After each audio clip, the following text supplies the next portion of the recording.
Hey everyone, today I want to talk about more intermediate and advanced ways that you can apply step components, and specifically what happens when you combine different step components. I've covered a lot in depth about individual components, but this is where I'm going to go into more of how I actually use certain combinations and why I use them. So I made this video largely because I disagree with the approach that most step component videos I've seen take. A lot of them describe these as ways of adding variety to a pattern or like ways of adding randomization, which they can be, but I actually think that they can give you more control when you know them well, especially if you know some of the weirder specific values. I use step components almost like syntax or commands, so they can change the order that the steps are played in, they can allow you to compose through trial and error without moving as many steps, and they can save a lot of space. Let's start off by reviewing what these last three components do. These are the spark components. And so we've got the trigger spark, which determines when the notes on a step are active or ignored. We have the component spark, which determines when the step components are active or ignored. And we have the parameter spark, which is going to determine when the parameter locks on a step are applied or ignored. If we combine all three, we get a lot of flexibility when it comes to muting notes and how often the notes on a step are played. I'm on the chords track right now, and I'm going to make it so that this is only 4 steps long, just that way we don't have to wait for these examples for too long. Then I'm going to just add a C minor to this very first step. So if I hit play, it's going to just play every single time. If I add this trigger spark 8, so right now it's saying it's only going to play on the 8th time, only the first of 8. Here's what I want. I want it to mute on the 8th, but play the first 7 times. What if I also wanted it to be muted on the 3 and the 6? Well, that's where these other spark components are going to come into play. Let's say I add in a component spark 3. So that means it's only going to apply this other step component every 3rd time. The component spark doesn't apply to the other spark components, so it's only going to be affecting what I'm about to enter, which is velocity 9. This is muted, so I'm telling it, play this trigger, play the notes on the step, the first 7 of every 8 times, and every 3rd time, mute it. So let's listen to what that sounds like.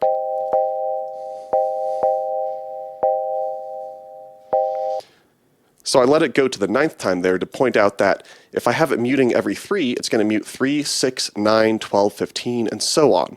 You might not want this. You might just want it to mute 3 and 6 out of every 8. And in a different section, I will go ahead and cover how to do that. It's a little bit tricky because it involves using it involves using a counter reset, which gets a little bit complicated. But let's go back to our example that we're at right now. Let's say that we can't use the component spark to apply this mute because we already want it, we're already using it to double the note on the first of every 2 passes, to double trigger it. What if we're already using it for that, right? Well, that's where our parameter lock can come in, or our parameter spark can come in. I'm going to apply a parameter spark 3, which says ignore all the parameter locks on this step except for every 3rd time. I'm then going to go to the 4th parameter page, and I'm going to adjust the 4th encoder, which is volume. So I'm going to hold down that step, I'm going to turn the volume all the way off. It's not applying that because it's previewing what the step will sound like the first time, and the first time it doesn't apply that parameter lock. So if I remove that parameter lock, it actually is muted now in the preview. But now it's just going to preview the first pass. So maybe that gives you some, that's a bit of a tangent, but it's something I didn't understand at first. So now we have it set up to apply that trigger spark and only play the first 7 of every 8. It's also going to double trigger the first of every 2 passes, and it's going to mute it every 3 times. So we've got a lot of information on this one step, and a lot of this just has to do with when it is or isn't muted.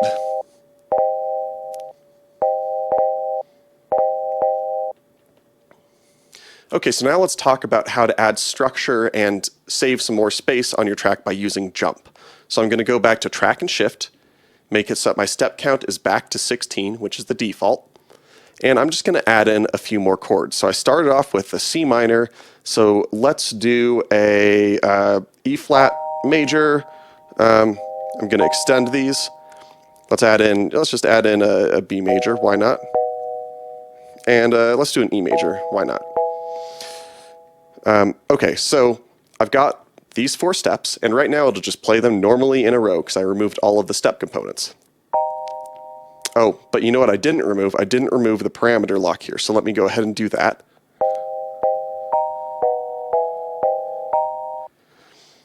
Okay, so right now it's just going to play these all in a row. On a normal sequencer, if I wanted to experiment with different orders of these chords being played, I'd probably have to copy and paste a lot and adjust a lot of things in my sequencer, or I would have to use a lot of pages or whatever it might be. So let me show you how easy that is if you know jump. So jump 1 through 4, 1 will take you to the first step, 2 will take you to the 5th step. So if you're looking at this with a step length of 1, it's going to be on beats 1 and 2. Jump 3 takes you to step 9, which is the 3rd beat, and jump 4 will take you to the 4th beat, which is step 13. So with this in mind, we can use jump to repeat subsections of this. So if I go here, I'll add a jump 1. Now it's just going to repeat these first 8 steps indefinitely. It will never move on here. But if I add a component spark, 3, 3, 3, what it's going to do is it'll play this, repeat it once, repeat it twice, and then on the 3rd time it'll play this last part. So it's making an A, if we think of this as section A, B. So A, B.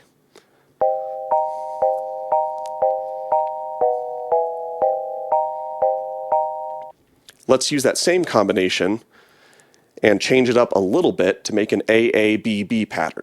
So I'm going to use component spark 1, or you could hit 2, 2, whatever feels better to you.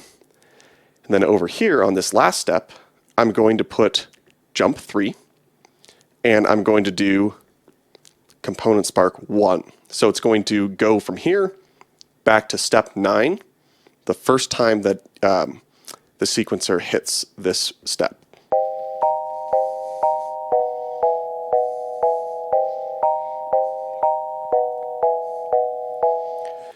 So I find this just a very helpful way of trying out different patterns and different ways of organizing an existing set of chords without having to do a ton of copying and pasting or a ton of playing things in or reorganizing. I just really like working with these step components to change how things are played.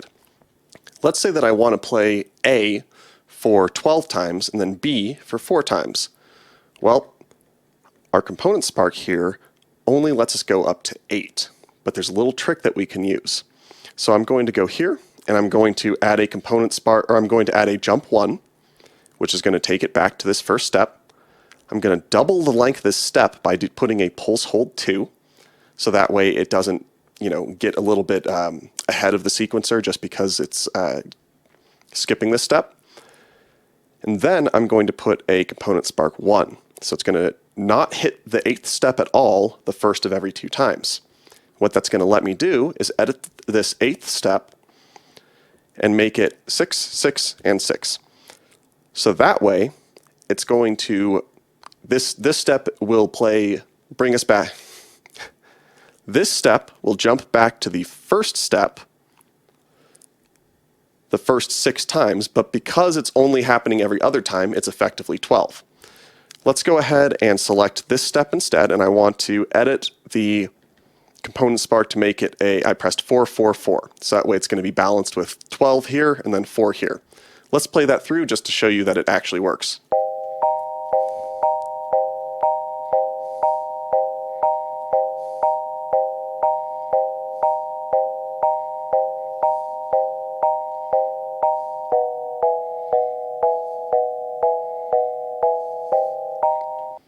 Okay, so hopefully that makes some sense. Okay, what if we actually do want to randomize our structure? Let me show you kind of a cool way of doing that. I'm going to copy this pattern, just so that way we can come back to what we had before later. And what I'm going to do is I'm just going to make all these steps half of the length. Then I'm going to copy them over here.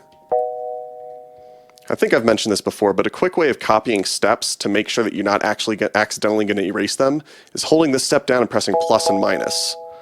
That gets confusing, obviously, if the steps moved over, but I just find it a very quick way of quickly copying something. Okay, so I just then changed, I had held track and shift and made it so that the step count is 8. I'm also going to change the step length to 2 right here, just for this example. So, what if you want to actually have this be a bit of sort of controlled chaos? Here's one way you could do that. If I make this first step a jump 7, that's going to take it to a random step that's within our step count. But as you can imagine, let me turn on my metronome here, and it's going to count 1 to 4 in English. So that way we can tell when it's gotten out of time for these examples. 1, 2, 3, 4. 1, 2, 3, 4. 1. So it obviously gets a bit chaotic pretty quickly. There's a couple things that we could do that would be kind of neat here. One would be, what if we just make every other step go back to 1? So I put a jump 1 on everything else here. That's going to create a pretty consistent sort of pattern. 1, 2, 3, 4. 1, 2, 3, except 4. Until it plays itself twice, which it's bound to do. 3, 4. 1. But we can play with this more. Let's just remove those. Like, let's make it so that all of these are going to be a jump 9, which is going to catch this up with the global tracks sequencer. So basically what we'll hear is it's going to jump most likely to one of these steps. If it stays down here, it's going to be a little different. And then these steps are going to play whatever it does and bring it back to here, because it's effectively only jumping away for one step. But again, you know, if the random takes it to the first 2 steps, it's going to be a bit different. 1, 2, 3, 4. 1, 2, 3, 4. 1, 2, 3, 4. 1, 2, 3, 4. 1, 2, 3, 4. We can also get a little bit weirder with this if we wanted. Let's go ahead and what if we just made it so that all of these ones in between, those are the ones that catch it up to the global sequencer, and what if all of these return it to the beginning? 1, 2, 3, 4. 1, 2, 3, 4. 1, 2, 3, 4. 1. So I'm a bit of a control freak when it comes to music, so I actually don't like random stuff like this, but I just think it would be very helpful if you're interested in generative type music or anything like that. So let's talk about actually getting even more control. So let's go back to that pattern we were at before. So if you'll remember, we had this A section, these first 8 steps playing 8 times, this B section, these second 8 steps playing 4 times. I'm going to get rid of those step components, and what you can do, or what I want to do for this example, is show you how we can make these sections, instead of 8 steps, 4 steps, and then we can have even more layers of structure here with jump. So let's go ahead, and I'm going to make a pattern that's going to go A, A, A, B, A, A, A, B, then it's going to play C, which I'm just going to call these 8, and then it's going to play that backward and it's going to restart. So let's go ahead and get that going. So what I'll do here is I'm going to add a component spark 1, or sorry, a jump 1 on step 4 with a component spark 3, 3, 3. Then I'm going to add a jump 1 on step 8 with a component spark 1. So this section is now all set up. 1, 2, 3, 4. 1, 2, 3, 4. 1, 2, 3, 4. So what if we want this to play backward, like I said? Well, it's a bit tricky, but we're going to use jump 6, which makes the sequencer jump backward. We'll start off by adding a jump 6 to this last step, because that's always going to apply. And then on steps 10, 11, 12, 13, 14, and 15, I'm going to add a jump 6 and a component spark 2. And the reason for that is because I want it to play forward one time, and then the second time I want it to go backward. Now, there's an issue you might realize here, which is that if I want to keep the length the same and I want to keep it in time, I'm going to have to make this last 16. But right now it's going to go 1, 2, 3, 4, 5, 6, 7, 8, 9, 10, 11, 12, 13, 14, 15. So I need to add a pulse or a pulse hold 2 onto one of these steps. And it changes it a bit depending on which step you do it on. So first I'm going to put it on this last step here. So let's hear what this sounds like. 1, 2, 3, 4. 1, 2, 3, 4. 1, 2, 3, 4. 1, 2, 3. Oh, you know what I forgot? It's very important on this step to put a jump 1, otherwise it will never go back to the beginning. 1, 2, 3, 4. 1, 2, 3, 4. 1, 2, 3, And you have to put a component spark 2 on it.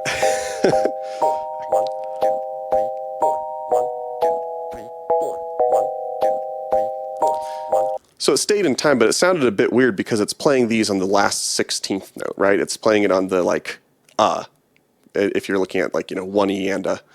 So what if we instead put that pulse hold right here? Well, it's a little bit different then.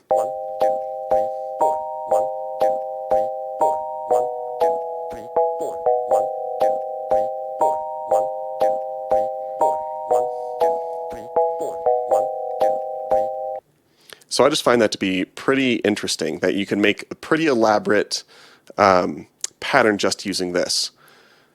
What if you want to get even more elaborate and stay in the same pattern? Let me just quickly add just a basic 4 on the floor type of thing, so that we have something, kind of keeping a bit of rhythm. Okay. Okay, so let's talk about using jump 0 to make things even more complicated. Jump 0 will send out like a gate step to any modular stuff that you have connected or anything that's receiving CV gate, or it will advance any track that is set to step length 0. So in this case, I'm going to first start off by putting my jump 0 on this very first step. And because I want it to happen only every time that it plays through this whole AAAB, CC, I'm going to put it on, let's see, I think it's the first of every 6 times, because it'll be playing AAA and then AAA. Yep, so that's what I want. Let me move over to effects 1, and let me change it so that the step length is 0. So now this will not move until it receives a jump command from that other track.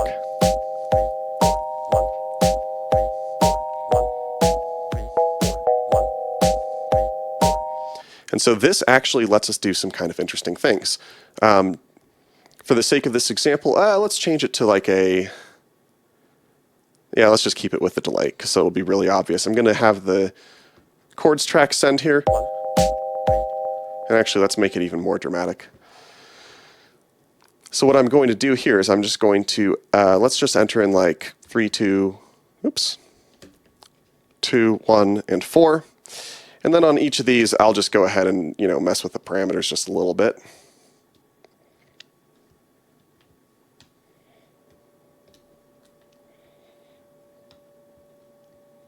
Okay, so what I'm trying to do there is just make it so that there's a few different distinct sounds coming from the delay track. This won't necessarily sound pretty because when you change the delay time, it makes a weird noise, but my point is that you can create these scenes with, whatever effects you're using.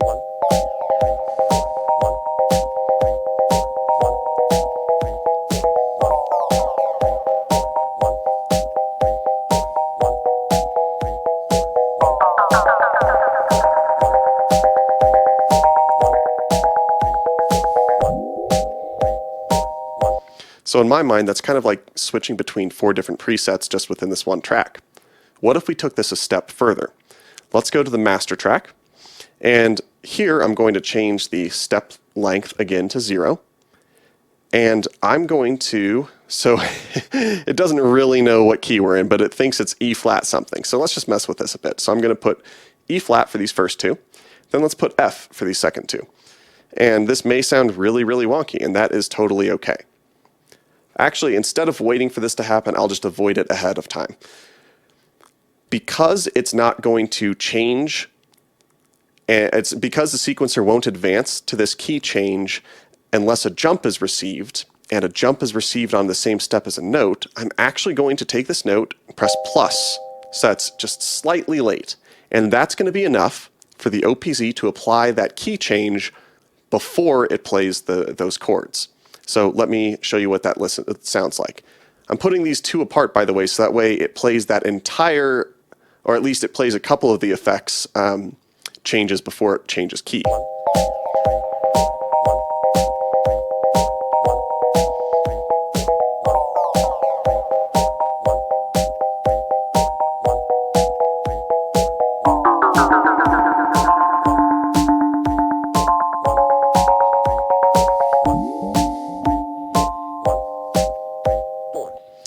Okay, so that was all sorts of weird, but my point is that you can really take one pattern and make effectively like a whole song with different, different effects. You could do, I think, honestly, a great deal of stuff just in here, or just using these step components.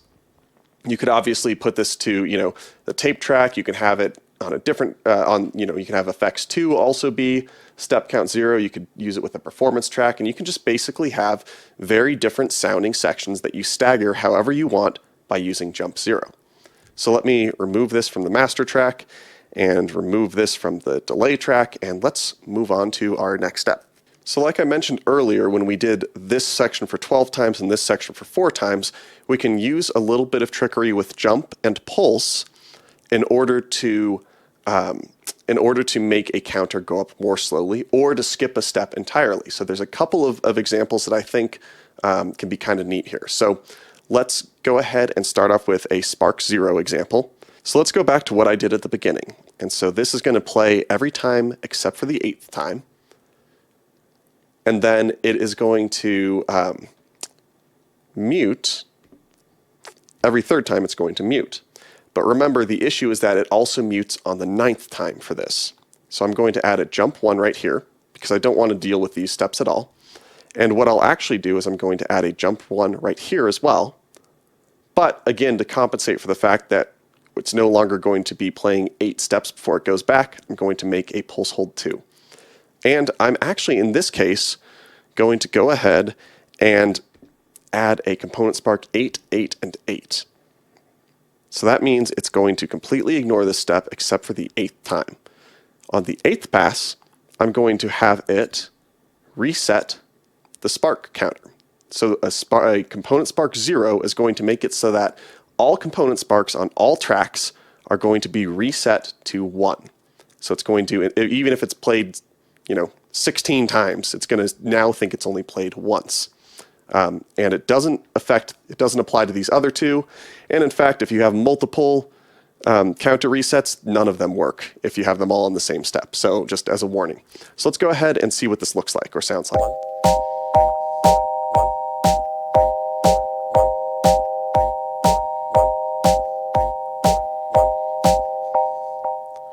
Oops. So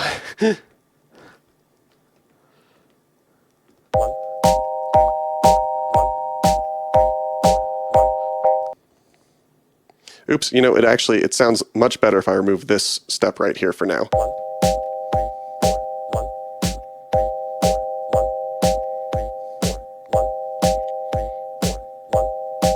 So it did play on that 9th time. So I just find that to be a pretty helpful way of being able to do this if you have like a more elaborate pattern like that. Let's put that E flat major back. And I'm just going to go ahead and let's just erase all the step components. Jump 8 allows us to do something kind of interesting because jump 8 will just keep playing on that same step indefinitely. When combined with a component spark, you can do some kind of cool tricky stuff with it, but I just want to show you what happens if I set up our little combo from before. So I'm going to put a jump 1 on step 7 and a pulse hold 2. And I'm going to put a component spark, let's just do 4, 4, 4. So what I'm going to tell the sequencer to do is play this 4 times and then stay here forever. So basically I'm stopping this track after it plays this 4 times.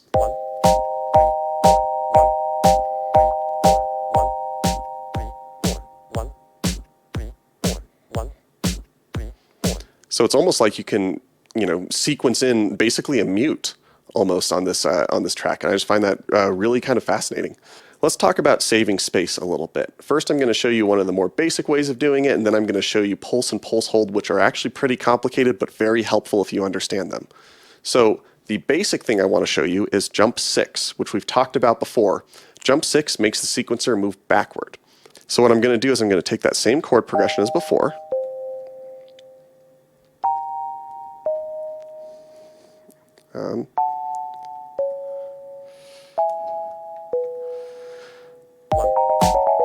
pretty ugly, right? So I'm going to make it a little longer. And what I'm going to do is I'm going to actually change the step count to just be 8. And on all of these, I'm going to add a jump 6. So it's going to go backward. I'm going to have it do this going to go to component spark 444. So basically it's going to play this pair of notes 4 times before moving on to this pair of steps.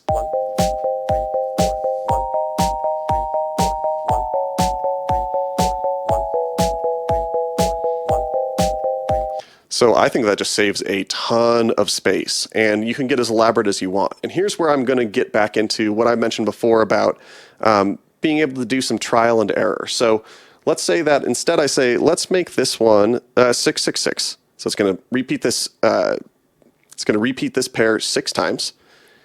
And to compensate, I'll make this one just repeat once.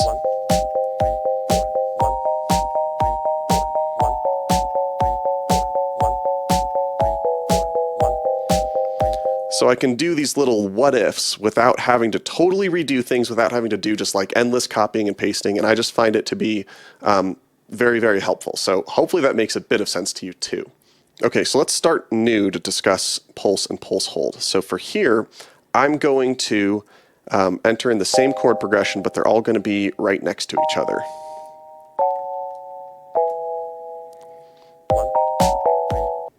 Pulse and pulse hold work in a very predictable way. It's weird, but it's very predictable.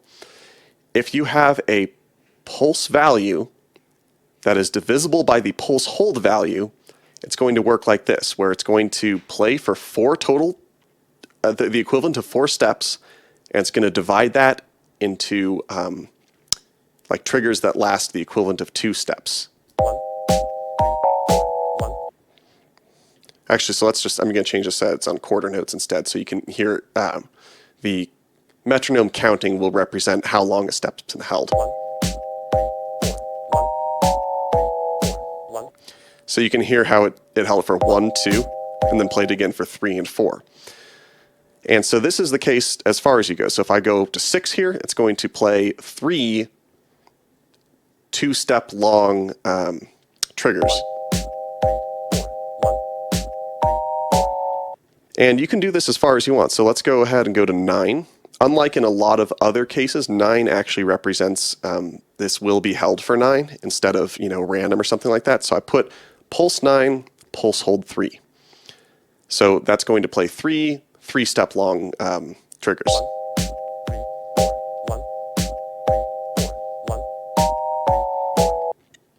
Now something interesting happens if the value of pulse is not evenly divisible by the value of pulse hold. So right now we have pulse hold 3. If I change pulse to 4, it's going to do something kind of unexpected. It's now going to play the equivalent of a 3-step long trigger 4 times. So it's going to actually multiply the pulse hold by the number of pulses.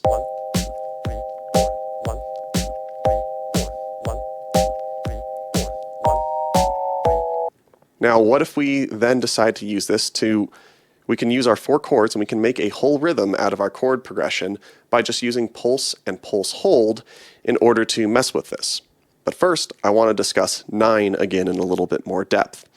So if I have a pulse hold 8 here, it's actually going to cause some issues with staying in time because it's going to hold this for 8 steps, then it's going to move here, 9, 10, 11, and it's going to come back here, right?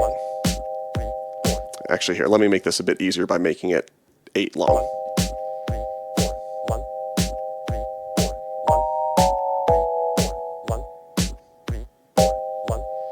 Oops, so as you heard, it started here on 4 instead of on 1.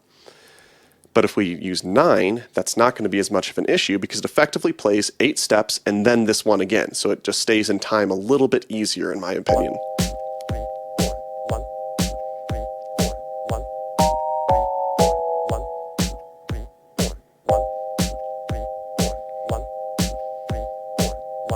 So I just think that that's kind of a helpful thing to know. So let's remove that. And let's go back to changing our rhythm on these chords. So I'm going to have this first one, let's just make it pulse 9, pulse hold 3. So that's what? So that's, not a count of 9. And then let's do a pulse hold 4 here. So we're up to a count of 13. So we've got 14 and 15. So let's just do a pulse 2 here. So let's hear what this sounds like. Probably a mess, but my point is that you can just play with this and just arbitrarily pick them and you're going to get a different rhythm each time.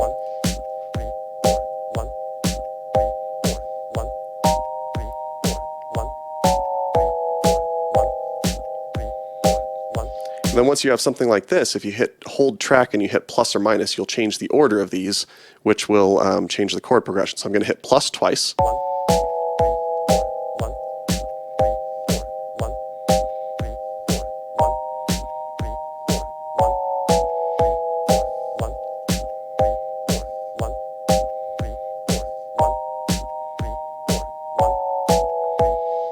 So that sounded a bit weirder in that order, but my point is that I could try that out by just pressing a couple buttons, and now I've undone it by just pressing track and minus twice. But what happens if I add a multiply? So a multiply is going to cause these to re-trigger for the first part, the first step's worth of that pulse hold. So just to make that clear, I'm going to make this a pulse hold 4, and I'm going to add a multiply 2. So it's going to double trigger in the space of that first step, that first quarter note, but then it's just going to hold for the remaining 3 quarter notes.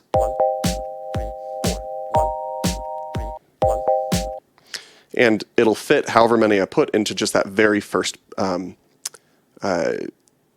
note. Something I want to note here is that multiply works pretty predictably from 2 through 6, but let me just slow this down a bunch so that you can hear it. Multiply 7 and 8 actually have their own little rhythms built in. That's 8s, and 7 is very similar. So just kind of a neat thing you could take advantage of if you wanted to. Let's bring it back to step count of 4, or step length of 4, and let's talk a little bit more about different multiply values. So something interesting with multiply is that if I take this step, and let's just move it off time a bit. 1, 2, 3, 4, 5, 6, 7, 8, 9, 10, 11, 12. Okay, so let's see what this sounds like. It's going to be pretty late.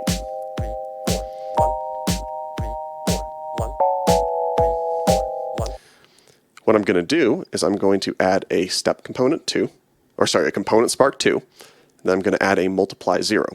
Multiply 0 is going to quantize this, and it's going to move it so the timing is right on that trigger now, or right on this step. So the first time it plays, it's going to be a little late, and then the second time it'll be right on.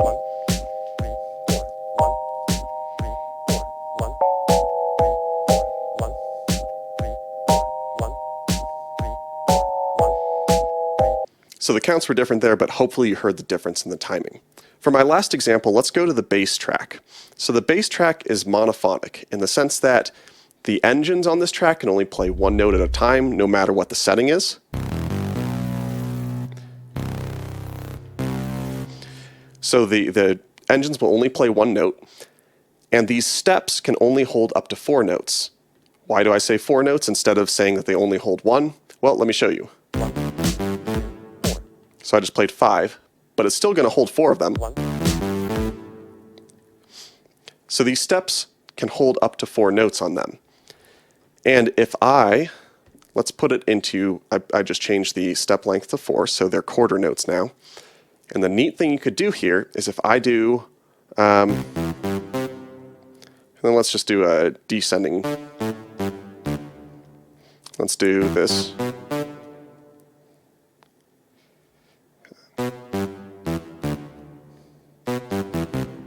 Or let's just, why not? That's going to be weird.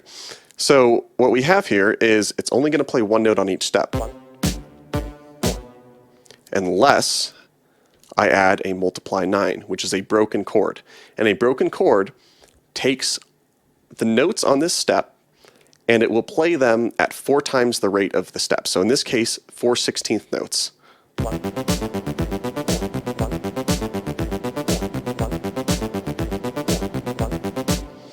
And if we only have 2 notes on it, it's still only going to play these first 2 as 2/16 notes. So it's not going to like divide them so they're now half notes, or they're just going to still be 16ths. Or sorry, it's not going to make them 8th notes, it'll make them 16th notes still.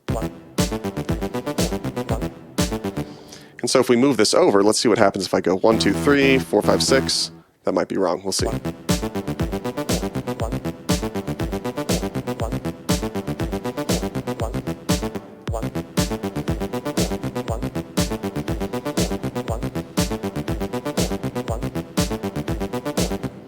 So I just think that that's pretty neat because you can effectively turn any track into an ARP track. It's going to play them back in the exact order that you hit them on, entered them into the step.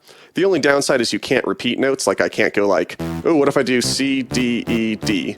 It's then just going to do C and E. So that's one downside. That's not the case on the ARP track. On the ARP track, you could, I'm just going to go over there quickly, turn off the arpeggiator, change the step length to 4, and I'll just do the same thing. So on the ARP track, it's a little bit different because obviously it's already polyphonic, but it'll let me repeat notes because that's the way that the ARP track works. So I just find that pretty helpful for this. So if you wanted to do something like that, you totally could, where you just have it, if you've got an ARP idea in mind that like repeats notes.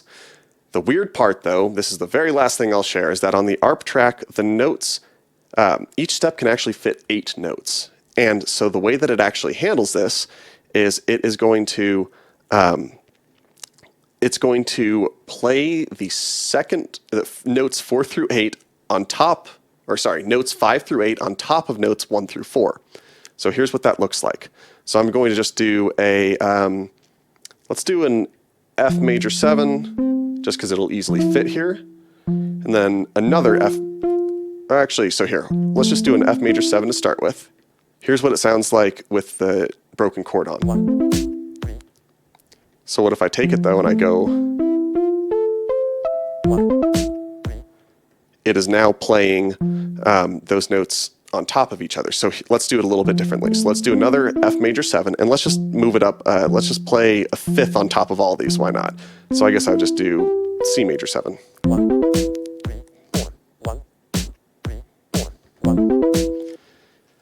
Okay, so that is basically everything that I actually regularly use and think are really cool about step components on the OPC. Obviously, there's a bunch of other things I didn't cover, but this really is the video I wish I had had originally, and I hope that you learned something from it. Please let me know if you have any questions, and honestly, I'm just really proud that I put all this information into one spot. So I'm really, yeah, thank you so much for watching and for your ongoing support. See you next time.